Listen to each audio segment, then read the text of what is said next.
daginn. Gaman að sjá hvað margir hafa áhuga á þessu viðfangsefni. Mér finnst það mjög skemmtilegt, sérstaklega út af því að ég valdi það að stökkva í þennan bransa.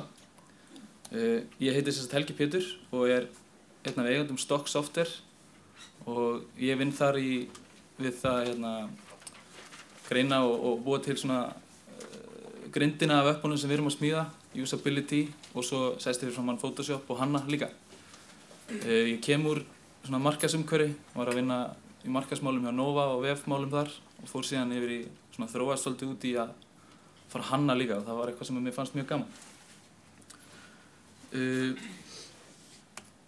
Þetta þið verða að fyrirgefa, ég er ekki með svona rosalega flott íslenska orð eins og Stebbi og Stebbarnir báðir.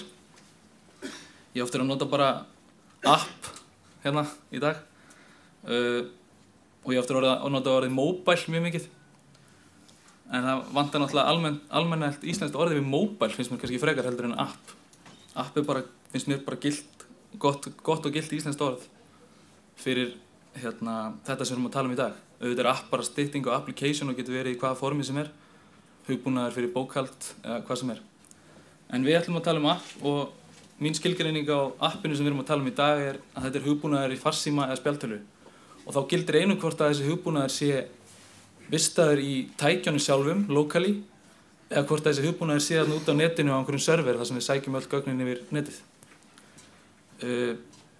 Og til hvers þessu app? Hvað erum við að gera við þau? Gott app finnst mér vera app þar sem við erum að taka gamla hluti, rótgróna hluti jafnvel, sem við höfum verið að gera í gegnum tíðina og við erum að setja það yfir í svona einfaldara og skemmtilegra form sem við getum nota hvar sem og hvenær sem við viljum. Þetta geta verið hlutir eins og þetta hérna til dæmis eins og gamla áningbókin sem að kannski margir muna eftir og fóru kannski hringinn í kringum landið og voru að skoða einhver hótel og gististæði sem var hægt að sofa á. En hann bara að skoða þetta í svona raunveruleika browser eða í augmented reality og hann að smella á þetta hótel þarna sem hann sér í símanum sínum og fær allar upplýsingar um það. Mamma var alltaf með allar uppskriftirnar í einhverjum svona möppum hér og hingað og þangað og tók hana klukkutíma að leita einhverju uppskriftir og var að baka köku eða elda eitthvað mat. Í dag erum við farin að nota uppskriftaðapp og jafnvel að fá Jamie Oliver til að hjálpa okkur að gera hlutina. Nike rosalega framalega í appþróun og þau eru að taka og blanda saman vörunni sem þau eru að þróa og hlutunum sem við erum að gera með vörunni þeirra. Við erum að æfa okkur og það tilvalið fyrir þá að búa til flotta lausnir til þess að styðja við vörurnar sínar. Þar sem við getum verið að hlusta á tónlistina og leiðinni vera að æfa einhverja æfingar sem þeir eru búin að setja upp með sínum einkaþjálfurum. Auðvitað geta líka verið nýjar lausnir sem við höfum ekki þekkt áður, eins og Shazam. Hvað margir inni eða rétt við pönd vita hvað Shazam og hvað það gerir? Cirka 50%, kannski 40%. En þetta forrit sem ef þú heyrir eitthvað lag í útvarpinu og þér finnst það frábært og þú veist ekkert með hverjum það eða hvað það heitir, þá læturðu bara Shazam hlusta á lagið fyrir þig. Og hann segir þér bara hvað það og á hvað plötu það og jafnvel hvað þú getur keypt og nálgast hana. Síðan náttúrulega appin orðinn brilljant þegar kemur að alls konar lausnum í heilbrigðisþjónustu og í meðferðum á eins og til dæmis þegar mörg kannski heyrt meðferð á einhverjum börnum og bara einhverjum einstaklingum þar sem að einhverju fyrsta skipta geta tjáð sig almennilega með því að ýta tákn á tölvunni á spjaldtölunum. Og því að þeim finnst þetta bara vera svo eðlilegur hlutur að snerta eitthvað og færa þetta fram og tilbaka og allt virkar bara smúð og þetta bara ekkert mál. Þannig að ég ætla að vera ósammála því að segja að app sé ekki bylting. Jú, app bylting, alveg klárlega. En app þarf að hafa tilgang, það alveg rétt. Það verður að hafa tilgang. Það vill enginn downloada auglýsingu, bara ekki séns. En hverjir eru það sem að downloada og hverjir eiga svona síma ef við tölum tölur? Á Íslandi 80% af seldum farsímum snjallsímar og það framtíðin. Bráðum deyja, það sem við kölluðum snjallsímar fyrir 5 árum, þeir deyja út. Við kölluðum snjallsíma, það voru símar þar sem við gast bara að skoða tölvupóstliðin og farið kannski á netið í einhverjum svona takmörkuðum afra. Skiptingin á þessum snjallsímum á reiki á Íslandi, það ekki einhvern veginn símafyrirtækin það engin óháður aðili komist inn til símafyrirtækin og fengi bara tölur selda farsíma og geta bara sagt það beint út. Þetta hefur verið svona bara massíf rannsókn að komast að þessu hjá símafyrirtækjunum og bara hlera. En svona tilfinningin sem úti núna það að skiptingin á seldum snjallsímum það að segja stýrikerfunum sem í snjallsímanum sé svona. Og þetta rosalega jafnt á milli Android og iPhone á Íslandi. En þegar við skoðum önnur lönd eins og Bandaríkin, þá það alveg eins. BlackBerry smá svona koma aðeins inn. Bretland, rosalega sterkir í iPhone, en BlackBerry ennþá það rosalega stórt. Þýskaland, Apple rosalega stórt. Frakklandi líka, á Spáni Android yfir og í Ástralíu iPhone huge. En ef við setjum þetta í samhengi við farsímana sem eru í umferð nú þegar, 33% af farsímaflota heimsins eru snjallsímar. Og þá ég meina alveg snjallsímar sem geta sótt forrit, third party forrit í gegnum svona búðir eins og App Store, Android Market, Windows Marketplace og aðra staði. Mín tilfinning að þetta sé svona 42% af farsímaflotanum á Íslandi. Og þetta verður rosalega hratt stækkandi.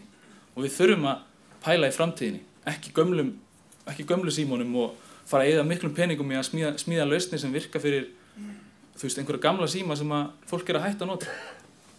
Hugsum framtíðina. Og ef við pælum aðeins í framtíðinni og hversu stórt móbæl orðið að á næsta ári, lok næsta ár cirka, þá menn að spá því að gagnamagn sem fer í gegnum móbæl sé að fara að taka fram úr gagnamagni sem fer í gegnum desktop-töluna. Sumir segja að þetta sé svona byrjun 2014, en ég held að þetta verði svona í lok árs 2013. En skiptingin á gagnamagni í móbæl eru menna svona, mörgum stöðum þetta mjög svipað og þetta svona meðaltalið að það talað að sé svona 50-50 gagnamagni sem fer í gegnum upp og gagnamagni sem fer í gegnum vafran. Og þetta mjög sérstakt því að uppin eru optimæsið þannig að við erum að taka sem minnst gagnamagn í gegnum uppin út af því að grafíkin það að segja native uppin, því að grafíkin vistuð inn á símanum, þannig að við erum ekki að lóta henni. Hann fór inn á það náttúrulega hann Stefán Baxter tegundir og kannski útfærslunar sem að ég ætla líka kannski stuttumál að gera.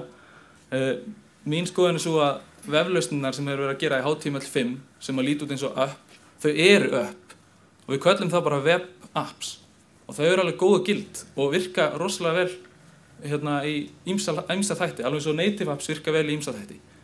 Og hybrid apps ekki endilega eitthvað sem að við þurfum tól til þess að generata einhvern kóða fyrir þannig að það verði á native appum. Hybrid app eru native apps þar sem við erum að nýta HTML5 kóða inn í native appin, þar sem við erum raun og búa til skel utan content sem rosalega gott að nota HTML5 til þess að vinna. Web apps eru náttúrulega móbælvefir sem hafa verið stílaðir upp til að lúkka meira eins og app. Hérna allt interfaceið látið lúkka eins og native apps. Addressbarinn í browserinn falinn og notandinn líður eins og hann sé í forrit en ekki vefsíðu. Content, brilliant.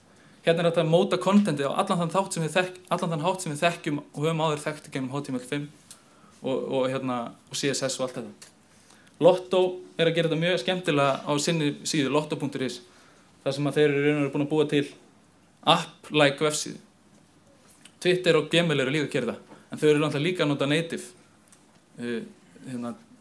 til hliðar. Mín skoðun að þessi útfærsla verður notað mikið á næsta árum og fyrirtæki munu jafnvel, eins og Stefán kom inn á áðan, gera bæði web apps og native eða hybrid apps. Native apps eru þau app sem eru skrifið 100% í forritunarmáli hvers stýrikerfis fyrir sig, eins og við þekkjum, og þau mun alltaf vera til, en þau munu kannski ekki endilega vera notað fyrir allar kategóriur á appum. Þau eru til dæmis ekki góð í því að rappa saman contenti, eins og ég talaði áðan. En allt veltur þetta náttúrulega á þróuninni hjá Apple og Google hvernig þeir í raun og veru, og náttúrulega Windows líka, hvernig þeir í raun og veru þróa sitt umhverfi, þannig að verði auðveldara að rappa contenti inn í native apps. Hann talaði náttúrulega það Stefán líka, sem alveg rétt, að native apps, þar erum við að nýta alla þær tæknum möguleika sem að símtækin hafa upp á að bjóða. Við erum að geta að nota accelerometerinn, þar sem við erum að skynja hana í símónum. Við erum að geta talað myndavélina til að kveikja á henni og nota til þess að gera hvað sem hvort við erum að skanna eitthvað inn, taka myndir til þess að submitta eitthvað og svo framvegis. Við getum, það sem mér finnst náttúrulega langmest spennandi og það eru það sem allir kunnarnir sem eru hjá okkur spurja og vilja fá í sína upp og við munum gera alveg pottþétt í framtíðinni meira, að nota notifications í símanum. Þar sem appi getur verið keyrandi í bakgrunni, þó svo við vitum ekki að því, en við getum samt talað við notandann í gegnum push notifications ef það eitthvað sem hann vill fá að vita af hvenær sem hvar sem hann án þess að þurfa að opna lausnina. En það sem kannski mér finnst að við höfum að vera að horfa á og að gerast rosalega mikið eru þessi hybrid apps. Þarna erum við að nota best of both, bæði alla þess að frábæru vefforritara sem við höfum sem eru búin að sérhæfa sig í HTML5 og góðum mobile-lausnum og hina sem eru búin að þróa í iOS-umhverfinu og Android-umhverfinu og kunna að gera native app, að blanda þessu saman til þess að fá bara, eins og ég segi, best of both. Facebook hérna að gera hybrid app þar sem að þeir eru í raun og veru að nota HTML5 inn í svona ákveðni skel. Blái barinn sem eru uppi og niðri eru native og þannig getur Facebook tengst símtækinu til þess að virkja alls konar, alla þessi tækniþætti sem við vorum að tala en á meðan geta þær haft allt contentið svona nicely wrapped. Þannig að við sjáum það, þú veist, þetta eitthvað sem að væri mjög erfitt að gera almennilega í native forritum.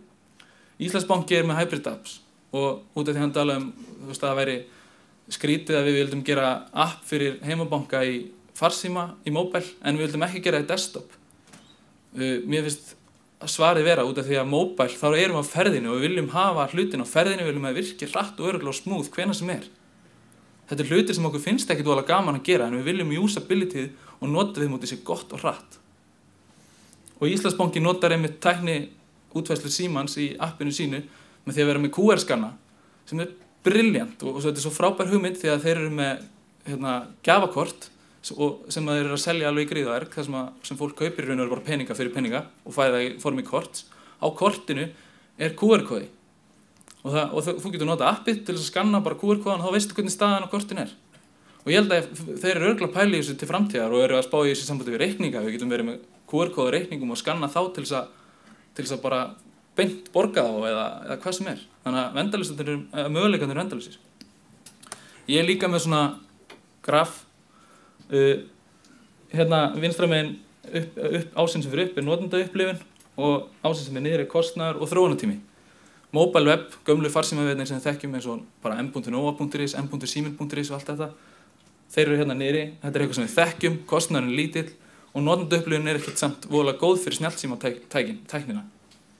Web apps eins og lotto.is og eins og Twitter og Google að gera með líka að það hérna, þarna á þið þekkið þetta. Native apps eru dýr, hybrid apps þá erum við að nýta, eins og Stefán sagði, fullt að kóða yfir öll plattformin í gegnum HTML5 content side. Og svona aðeins að viðskipta hliðinni og hvað þeir aðilar sem hafa verið að búa til þessi upp eða þess að fyrir sín fyrirtæki hafa sagt. Katrín Guðjónsdóttir, svo ég kvóti hana markaðsstjóri hjá Enni. Ég tel appið vera mikilvægt markaðstæki sem styttir boðleiðin á milli viðstöðunar og fyrirtækis. Þetta kallar á nýjan markhóp sem seinna verður viðskiptamannahópur. Vel hannað app öflugt tæki í markaðssetningu. Engilbert Hafsteinsson, framkvæmdastjóri D3. Tónlist.is appið skemmtileg leið fyrir notendur að nýta sér þjónustu okkar, hvar og hvenær sem Appið hefur einnig reynst gott markaðstæki, þar sem þúsundir hafa náð tónlist.is appið. Nú getum við kynnt nýja tónlist beint í snjallsíma notenda. Þörfin hjá þeim var svo að fólk vildi geta hlusta á tónlistina sína með aðgangunum sínum hvar sem og hvenær sem í ræktinni, í bílnum, bara, og þannig að það var komin einhver þörf. Þannig að þetta var brilljant lausn til þess að búa til. Pósturinn að nálgast, þetta Árni Valdi Bernhöft, markaðssérfræðingur á póstinum. Pósturinn að nálgast nútíman og fara inn í nýja tíma með því að staðsetja sig á markaðnum, stækka markhópinn og færa gamalt form yfir í nútíma umhverfi. Appið frá póstinum einn liður í þessu ferðalagi og mun spila stórt hlutverk á næstu misserum. Þeir eru að gera svona hluti, svona dæmi eins og ég var að tala um áðan, þar sem við erum að taka hefðbundna gamla hluti og færa þau yfir í svona nýtt og skemmtilegra form. Og þá við frímerkin sem þeir gerðu, þetta stönd sem þeir gerðu fyrir jólin, sem var mjög skemmtilegt. Hreinn Gústafsson, framkvæmdastjóri leggja.is. Viðstæðunahópur leggja jókst 20% fyrstu vikurnar eftir að við settum leggja-appið í loftið og síðan þá hefur viðstæðunahópurinn aukist hraðar en fyrstu 3 árin í rekstri. Með leggja.is var ákveðið að gera native lausn út af því að þar var markmiðið að láta þennan hlut að leggja stæði gerast hratt og vera ekki rosalega dependent á nettenginguna, þótt að hann auðvitað dependent á nettenginguna, að þá getur appið samt alveg verið á lélegri edge-tengingu og það eru bara lágmarksgögn sem flæða á milli til þess að geta framkvæmt hlutin að leggja bílnum í stæði hratt og örugglega. Smá svona, ef ég rúlar hratt yfir svona notkun og hegðun fólks sem eru með snjallsíma. Meðal snjallsímanotandi eyðir sirka 3 klukkustundum á dag í mobile. 87% nota móbæl í allskins stöðumtímum, 79% nota móbæl á meðan þeir bíða í röð eftir einhverjum ákveðnum tíma hjá lækni eða hvað sem er. 86% nota móbæl á meðan þeir horfa á sjónvarpið. 53% af þeim að skoða póstið sinn, 45% að vafra á vefnum, 42% á samfélagsmiðlum og 30% að skoða önnur öpp. 43% nota móbæl á klósettinu. Þessi tala á bara eftir að hækka. 33% kveikja á einhverju appi á þannig fara fram úr á mótnana. 70% nota móbælinn í verslurum, 79% nota móbæl til að hjálpa til við ákvörðunartöku þegar að versla. Og við erum byrjuð að versla í gegnum apps. Dýrasti hluturinn sem var keyptur árið 2010 var þessi 1985 Piper flugvél í gegnum eBay appið. Árið 2011 var það Mercedes-Benz S-Class bifreið sem var keypt í gegnum eBay appið. En þeir eru öll á botnum hvolft hérna fyrir okkur Íslendinga sem erum að pæla í uppanum sem markaðstækjum. En það er gott að hafa í huga að 63% eru að nota uppin eða bara móbæl til þess að skoða vöru, kynnast henni og svona aðeins meta hana og fara síðan heim og fylgja því eftir í desktop-tölvunni sinni, kannski klára kaupin. Tilgangurinn með móbæl er að geta verið hvar sem er og gera hlutina sem við gerum og höfum gert í aldanna rás bara dagstaglega. Og hverjir eru þessir aðilar sem við þurfum að vera að horfa á? Jú, þetta er Z-kynslóðin. Það er þessi stelpa sem fæddist eftir að internetið var almennt. Það er þessi strákur sem þekkir ekki tíma án farsíma. Það er þessi stelpa sem eyðir meiri tíma á netinu en fyrir framan sjónvarpið. Þessi strákur sem notar samfélagsmiðla daglega. Og þessi stelpa sem á 20.000 fleiri vini á netinu en vini sem hún hittir í alvörinni. Og þessi stelpa sem tekur ekki mark á auglýsingum en tekur mark á vinum sínum. Þetta er hópurinn sem við þurfum að vera að spá í. Því að við, allavega örugglega flest okkar inni, erum ekki í þessum hóp og við hugsum ekki eins og þessi hópur. En við þurfum að rannsaka hlutina, við þurfum að komast að hlutunum, hvernig eru þessir aðilar að hugsa, hvað eru þau að hugsa? Því þau voru ekki út að leika sér þegar þau voru 14 ára. Þú veist, ég var út í fótbolta allan daginn 14-15 ára að leika með vinum mínum. En þetta er bara búið spil. Og bara svona hlutir gera það verkum að þetta fólk hugsar og þessi krakkar hugsa allt öðruvísi heldur en við gerum. Þannig að við þurfum að setja okkur inn í þetta mindset. Þessar glæru sem ég er að sýna ykkur núna, sem ég er að tala um, er hlutir af námskeiði sem ég er að halda hjá ProMent og þar er ég að halda einmitt námskeið app sem markaðstæki. Og á þessu námskeiði erum við að fara yfir app, hugtakið, allar útfærslur, allar kosti og galla við þessar útfærslur og læra það hvenær við að gera native app, hvenær við að gera hybrid app, hvenær við ekki að gera neitt native eða hybrid og gera bara web app. Og allt þetta er gott og gilt og þetta er bara svo mismunandi eftir í hvað viðfangsefnið er. Og það sem við gerum á þessum, þetta er 2 daga námskeið, það sem við erum að gera, við erum annars vegar að fara yfir alla þessa þætti við fyrirlesturformi annan daginn og hinn daginn erum við bara að gera raunverulega greiningu á svona hlutum. Þess að við tökum bara hugmynd, live hugmynd, tökum fyrir íslenskt fyrirtæki, tökum live hugmynd, þar sem við bara krönsum í gegnum það. Alveg hugmyndina, markhópinn, rannsóknarvinnuna, gerum virknilýsing og flæði og teiknum upp pappírsfrumgerð og spáum aðeins í grafíkinni. Og við förum bara alveg í gegnum þetta og skiptum námskeiðsgestum í hópa þar sem að þeir teikna þetta allt upp og kynna sína lausn og af hverju og útskýra af hverju þeir völdu þessa lausn og hvað liggur á bakinu. En endilega ef þið hafið áhuga á þessu námskeið þá bara skráðu ykkur inn á proment.is. Annars bara þakka ég kærlega fyrir mig.